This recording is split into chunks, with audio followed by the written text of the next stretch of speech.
Hello everyone, good morning. This is Mahesh Shah from Surat. Welcome to my YouTube channel. This video is for Standard 10, Subject Social Science, Chapter number 9, Forest and Wildlife Resources. So friends, in last video we talk about soil, natural resource. This in this chapter we are going to discuss about forest. In last video we studied about different kind of soils which available in our country and their uses and their characteristics. तो आज के video में हम जो बात करने वाले हैं वो फॉरेस्ट और वाइल्ड लाइफ रिसोर्स के बारे में बात करने वाले हैं. ये चैप्टर में से डेफिनेशंस आ सकती हैं, एमसीक्यूज आ सकते हैं और शॉर्ट नोट्स आ सकती है. स्पेशली वाइल्ड लाइफ का जो सेक्शन है उसमें से ये पॉसिबल है कि शॉर्ट नोट बोर्ड के एग्ज़ाम में पूछी जा सकती है. तो लास्ट वीडियो आपको सबको पसंद आया है. काफ़ी इंटरेस्टिंग हमने बातें की थी और काफ़ी डिटेल में हमने डिस्कस की थी. उसके रिगार्डिंग कोई भी क्वेरी हो तो आप मुझे अपने क्वेश्चन पूछ सकते हो. This is your board year, so don't give your exam with any kind of doubts. जो भी आपके मन में क्वेश्चन है आप उसको पूछ सकते हैं और एक बार आप कंफर्म कर सकते हैं कि आपके पास जो नॉलेज है वो कंप्लीट है. तो ये वीडियो चालू करने से पहले मैं आपको सबको बोलना चाहता हूँ कि वीडियो को लाइक करें, शेयर करें, चैनल को सब्सक्राइब करें और बेल आइकन को प्रेस करें कि जिससे इसका नया पार्ट जब अपलोड हो तो उसका नोटिफिकेशन आपको मिल जाए. तो ये वीडियो में और ये चैप्टर में हम क्या देखने वाले हैं, तो इंट्रोडक्शन से चालू होगा, फिर क्लासिफिकेशन ऑफ फॉरेस्ट होगा, type of forest, what is deforestation, impact of deforestation, remedies for forest conservation, wildlife diversity, wildlife on extinction, reasons for the destruction, measures of prevention, wildlife protection scheme. In that we are going to study about tiger project, elephant project, rhino project, crocodile project, vulture project, snow leopard project, and in the last we discussed about Century National Park, Bio Reserve Zone, and things to know is given, and finally one exercise is given for your uh, revision or the homework. So let's start the video. So forest and wildlife, these are the natural resource. Now it is depend on this resources the development of country's progress is completely depend on forest and wildlife resources, because if you are having good forest in your country, then you are having different kind of opportunity for the trade of forest product, as well as forest maintain your atmosphere of your country. It gives oxygen and wood and medicine and fruits and flowers and everything. Same like that, if your forest is developed, then ultimately wildlife also be developed there, because wildlife is depend on forest. Forest is the home of wild animal. So it is gives pleasant peace and a scenario of your country. Like Amazon forest, there are thousands of varieties of species we found in Amazon forest, and per year thousands of tourists visit to Amazon forest. That is the source of earning foreign exchange. So the existence, progress and development of man is depend on resources. We have been fulfilling our needs by getting them from nature since earlier times. So early humans की अगर हम बात करते हैं तो वो starting में जब कुछ भी डेवलप नहीं था तो वो फॉरेस्ट के ऊपर डिपेंड थे. फॉरेस्ट से ही उनको जो कुछ भी मिलता था उससे वो सर्वाइव करते थे. Where in the forest are considered to be very important resources. तो फॉरेस्ट एक बहुत ही इंपॉर्टेंट रिसोर्स है, क्योंकि पूरे अर्थ का एटमोसफियर इससे इफेक्ट होता है. अब जहाँ पे ट्रीज़ नहीं होते वहाँ का एटमोसफियर आप जाके देख लो कितनी गर्मी रहती है, और जहाँ पे ट्रीज़ होते हैं वहाँ पे देखिए. And forest attract the rain, the main source of fresh water.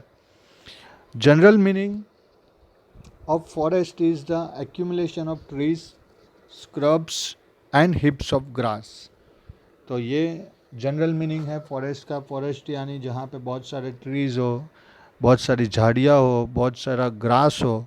In natural vegetation only the vegetation is included which can be raised naturally without the help of man.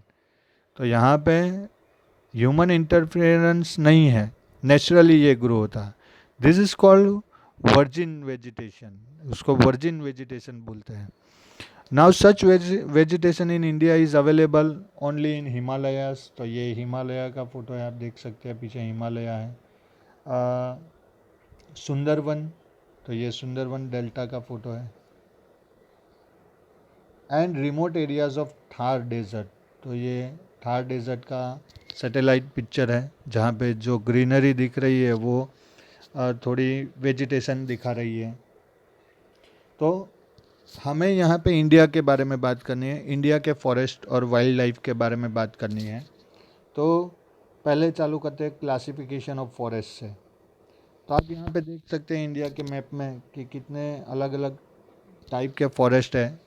एक है कि फॉरेस्ट डिपेंड तो soil के ऊपर ही करते हैं। अब last video में हमने अलग अलग टाइप की सॉइल देखी, तो बट ऑब्वियसली फॉरेस्ट जो है वो सॉइल पे डिपेंड करते हैं, तो फॉरेस्ट में भी हमारे पास वैरायटी होगी। तो यहाँ पे क्लियरली आप देख सकते हैं कि अलग अलग रीजन में किस तरह के फॉरेस्ट है। और यहाँ पे एक चार्ट भी है फॉरेस्ट, उसके अलग अलग क्राइटेरिया है। ऑनरशिप के हिसाब से उसका बाइफरकेशन अलग होता है, फिर एडमिनिस्ट्रेशन के हिसाब से अलग होता है। तो इस तरफ से अलग अलग उसके डिपार्टमेंट है। तो forest classification is made according to different criteria. You have studied the classification of forest on the basis of climate in standard 9। Here we will know about 3 types of forest on the basis of administration, ownership and management. तो यहाँ पे हमें जो discuss करना है वो administration के हिसाब से क्लासिफिकेशन, ओनरशिप के हिसाब से क्लासिफिकेशन और मैनेजमेंट के हिसाब से क्लासिफिकेशन हमें स्टडी करना है। तो सबसे पहले हम देखते हैं types of forest according to administration. Administration के हिसाब से अगर हम देखने जाए तो ये एक क्लाइमेट के हिसाब से जो 9th में आपने पढ़ा था वो है एक chart. Tropical rain forest, tropical and sub tropical dry forest, temperate forest, sub tropical cloud forest. तो ये क्लाइमेट के हिसाब से डिवीज़न है। अब एडमिनिस्ट्रेशन के हिसाब से देखने जाएं तो यहाँ पे आपके टेक्स्ट बुक में 3 मेन पार्ट है। एक रिजर्व फॉरेस्ट है, एक प्रोटेक्टेड फॉरेस्ट है और एक अनक्लास फॉरेस्ट है। तो ये एरिया यहाँ पे मैंने दिखाया है, ये आपके टेक्स्ट बुक में नहीं है कि रिजर्व्ड एरिया कितना है हमारे यहाँ फॉरेस्ट का। तो 24,913.70 Hector.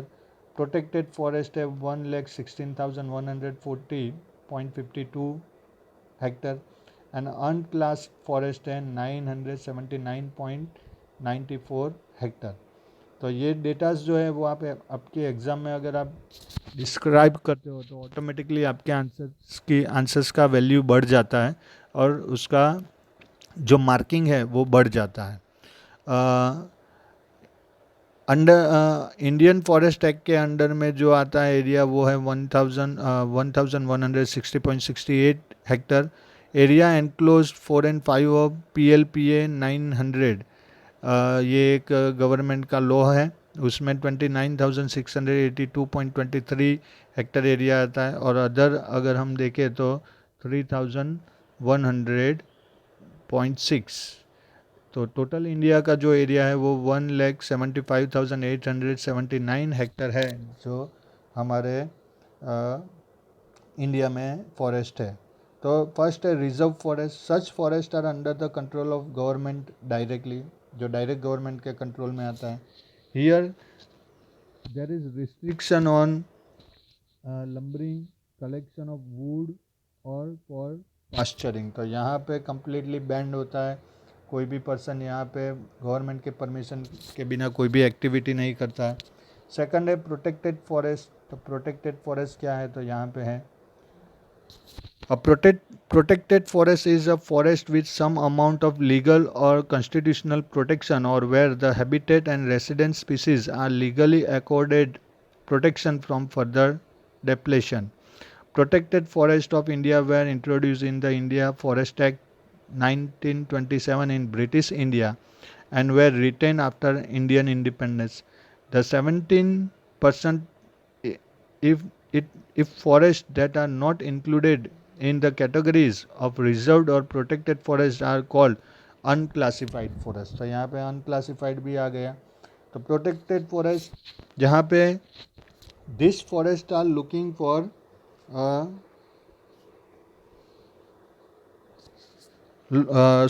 this forest are looked after by the administration. तो यहाँ पे भी गवर्नमेंट रिजर्व फॉरेस्ट में कम्प्लीटली गवर्नमेंट बैन होता है, जबकि यहाँ पे गवर्नमेंट का कंट्रोल होता है.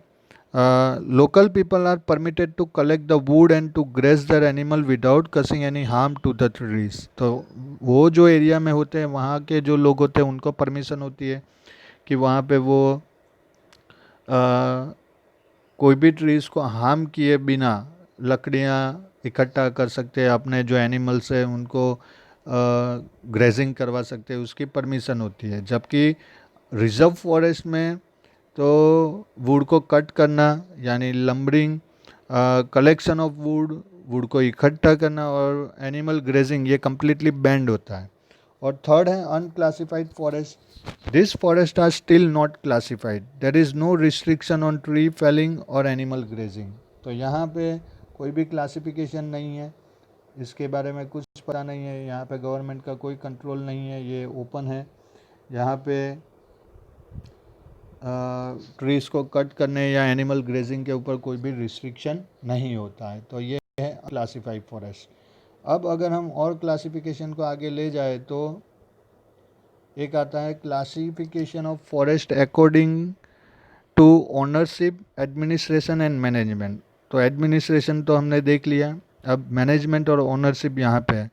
तो यहाँ पे टोटल इंडिया सिनारियो है.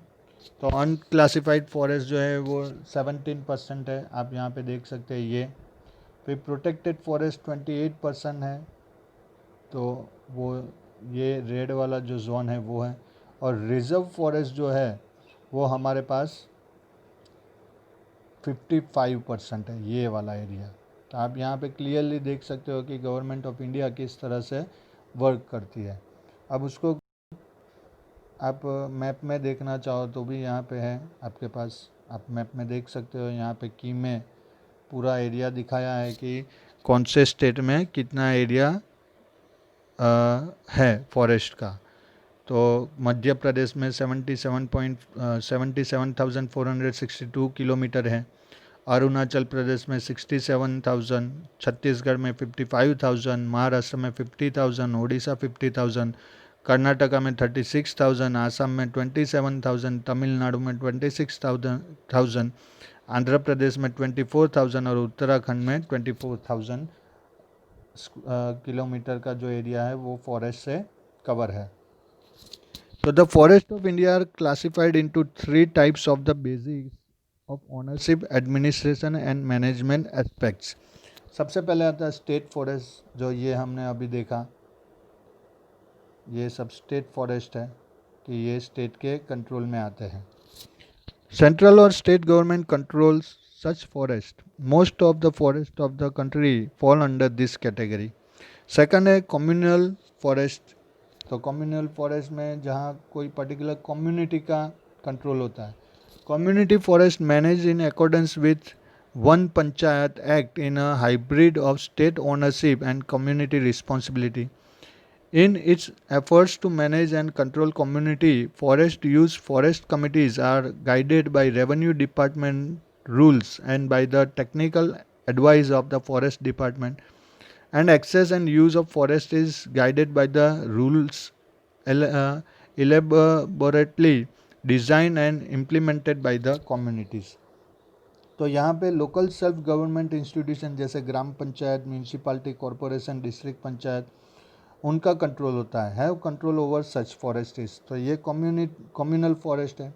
अब ये डेफिनेशन में सब कुछ आ सकता है, तो इसको आपको याद रखना है कि कम्युनिटी फॉरेस्ट में लोकल जो सेल्फ गवर्नमेंट इंस्टीट्यूशन है उनका कंट्रोल होता है, और प्राइवेट जो बोलते हैं या तो जॉइंट आप बोलते हैं तो village joint forest management VJFM implemented by Forest Department in 1997.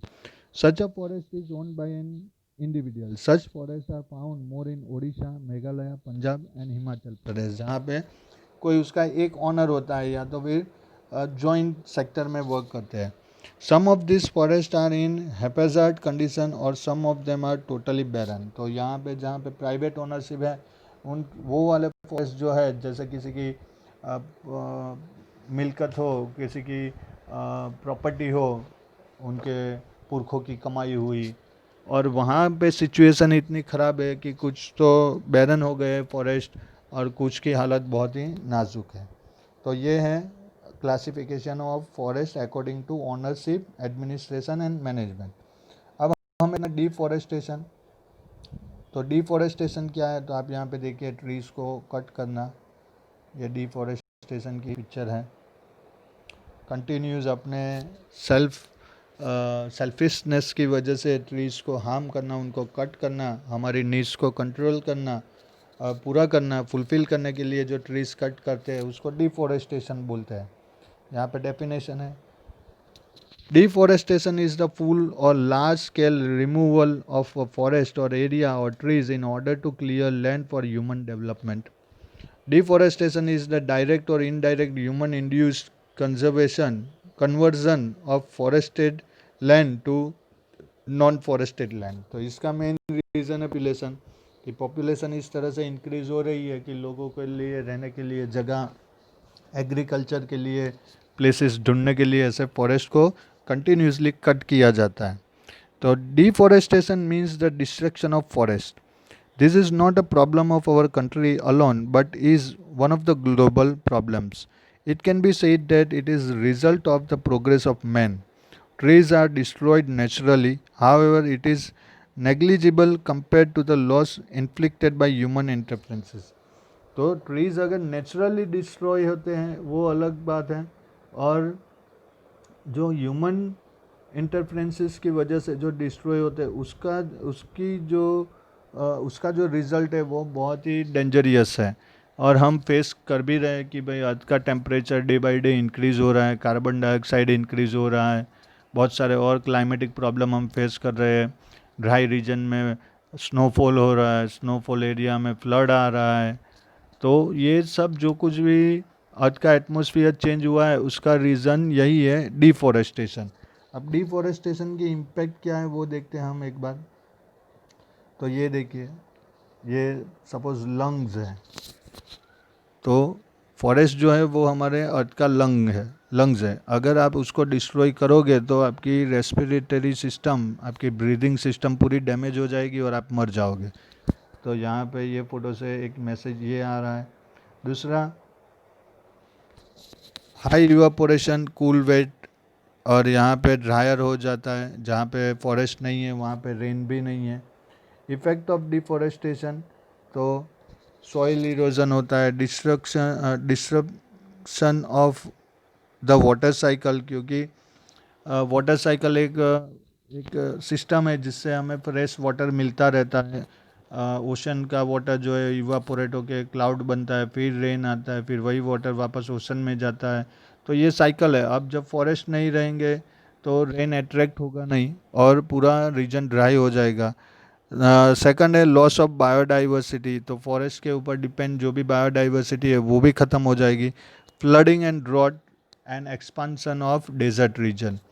तो फॉरेस्ट नहीं होंगे तो ड्रॉट भी हो सकता है, फ्लड भी आ सकता है, और डेजर्ट रीजन जो है वो इंक्रीज़ होता जाता है. तो the impact of deforestation is widespread. The quantity of carbon dioxide increases in the atmosphere. Greenhouse effects become more intense. With the removed forest cover, the soil is eroded and the problem of farm fertility decreases. In the peninsular India, the area has decreased largely due to deforestation. तो हमारे south India का जो reason है वो काफ़ी इससे effect हुआ है. Many living organism have lost their अबॉडीज.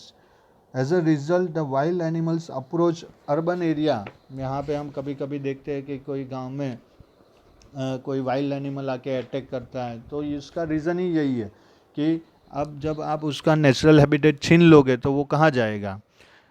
Wild animal enter into settlement in search of food and water. More instances are recorded of carnivorous animal killing the domestic animal of those shepherd who live near the forest. तो उसका reason यही है कि आपने उनका habitat छीन लिया. अब वो बेचारे अपना खाना पानी ढूंढते ढूंढते लोकालिटी में आ जाते हैं. फिर वहाँ जो भी मिला उसके ऊपर वो अटैक करते हैं. फिर हम उनको मार देते हैं. तो ये सबका लॉस हो रहा है. तो ये सब इसकी डेंजरियस इफेक्ट है डिफॉरेस्टेशन की. अब इसको सुधारा कैसे जाए. तो research should be carried out to find the option of wood. Wood का ऑप्शन हमें ढूंढना है. यहाँ पे भी मैंने कुछ डिटेल लिखी है कि regulated and plant cutting of trees, control over forest fire, reforestation or forestation, check on forest clearance for agriculture and human habitation and settlement, development green belt around cities. यानी आपके सिटी के जो भी border है वहाँ पे trees आपको grow करने हैं. Check on mining activities in forest area, protection of existing forest, conservation of threatened species of trees. तो ये सब स्टेप्स हैं कि जिससे हम फॉरेस्ट को बचा सकते हैं. तो हमें वुड का ऑप्शन ढूंढना पड़ेगा. This will reduce the usage of wood and it will save the forest. Wherever the trees are to be cut inevitably for the development work or for necessity, new trees of the same species should be grown. यानी जो भी आपने अपने use के लिए trees को cut किए वैसे सेम ट्रीज़ को आपको ग्रो करना है. There should be a total ban for cutting trees which are not grown fully. जो फुल ग्रो नहीं है उसको कट नहीं करना है. Those industries which receive their raw material from the forest should be compelled for afforestation for future need. यानी जो भी इंडस्ट्रीज कम्प्लीटली रॉ मटेरियल के ऊपर फॉरेस्ट के ऊपर डिपेंड है तो लॉ बनाना चाहिए और उसका इम्प्लीमेंटेशन होना चाहिए कि जितने ट्रीज़ वो कट करेंगे, जितना उन्होंने गवर्नमेंट ने परमिशन दी है उतने ही उनको ग्रो भी करने हैं.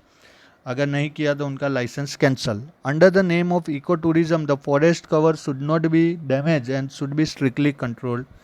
Wide spread public awareness programmes should be organise among the local people. और इसी के बिहाफ ये चैप्टर आपके सिलेबस में कि आप में अवेयरनेस आए, आप नेक्स्ट जनरेशन है. The importance of forest and their conservation strategies should be included in the syllabus of school and colleges. They should explain the necessity of forest conservation. Social forestry and agroforestry should be developed intensively by taking planned steps for the necessity of fodder and firewood. तो fodder और firewood के लिए ऐसे department बनाने चाहिए social forestry और agro forestry जहाँ से लोगों को हेल्प मिले. तो जो इनडिसिप्लिन वे में जो फॉरेस्ट डैमेज हो रहे हैं उसको हम रोक सकते हैं. In place of firewood alternate options like solar energy, natural gas etcetera should be implemented. तो जहाँ पे भी आज के डेट में भी हमारे कंट्री के 50% अराउंड लोग विलेजेस में रहते हैं जहाँ पे फैसिलिटीज़ नहीं है और वो आज के डेट में भी वुड का यूज़ करते हैं कुकिंग के लिए और बहुत सारे डोमेस्टिक यूज़ के लिए. तो यहाँ पे हमें उन लोगों को समझाना चाहिए, वहाँ तक सब फैसिलिटीज़ पहुँचानी चाहिए. सोलर एनर्जी का यूज़, नेचुरल गैस का यूज़ बढ़े ये हमें देखना है. Forest resources should be use sparingly in order to make the process of tree growth faster and healthier. Infested trees should be removed. तो जहाँ पे जो ट्रीज़ इन्फेक्टेड हो गए हैं उनको निकाल देना चाहिए और जितने भी ट्रीज़ हमारे पास हेल्दी है उसका कम से कम यूज़ होना चाहिए. In order to make the process of tree growth faster and healthier, infested trees should be removed. Forest fire causes heavy damage to forest.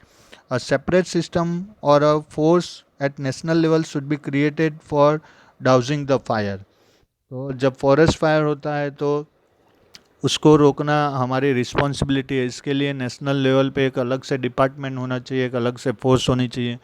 अभी लास्ट ईयर ही ऑस्ट्रेलिया और अमेज़न के forest में जो फॉरेस्ट फायर हुए थे California के forest में, उसमें बहुत सारे ट्रीज़ और बहुत सारे एनिमल जल गए थे। ऑस्ट्रेलिया में तो अप्रोक्सीमेटली 1 करोड़ के अराउंड एनिमल्स जो थे वो मर गए थे और बहुत सारे ट्रीज जल गए थे। तो ऐसी जो डिज़ास्टर्स होते हैं उनको रोकने के लिए हमारे पास एडवांस टेक्नोलॉजी होनी चाहिए। Due to the increase means of transportation and easy travel, thousands of pilgrims reach the religious places in forested area to attend the Bhandara fairs or the Parikrama. At that time, the litters should be cleared properly, otherwise the forests are polluted. तो अभी transportation की वजह से और travelling की facility की वजह से बहुत सारे लोग ऐसी ऐसी जगह पे पहुंच जाते हैं जहाँ पे आज तक पहुंचना बहुत ही डिफ़िकल्ट था। तो वो एरिया प्रोटेक्टेड था नेचुरली। अब जब लोग वहाँ पे पहुँचते हैं तो वहाँ कचरा स्प्रेड करेंगे। अब ये क्लीनिंग होना ही चाहिए, लोगों में अवेयरनेस होनी चाहिए, गवर्नमेंट अथॉरिटी लोकल एडमिनिस्ट्रेशन की रिस्पॉन्सिबिलिटी होनी चाहिए कि वहाँ पे रूल्स को फॉलो करवाया जाए। कुछ जगह पे खाने पीने की चीज़ें ना ले जाना, और अगर किसी ने कचरा इधर उधर डाल दिया तो उसके ऊपर पेनल्टी, और उनके पास से स्ट्रिक्टली ये सब रूल फॉलो कराना, ये सब होना चाहिए क्योंकि इसकी वजह से जो फॉरेस्ट है वो पॉल्यूटेड होने से बच सकता है। An area should be demarcated and reserve for animal pasture.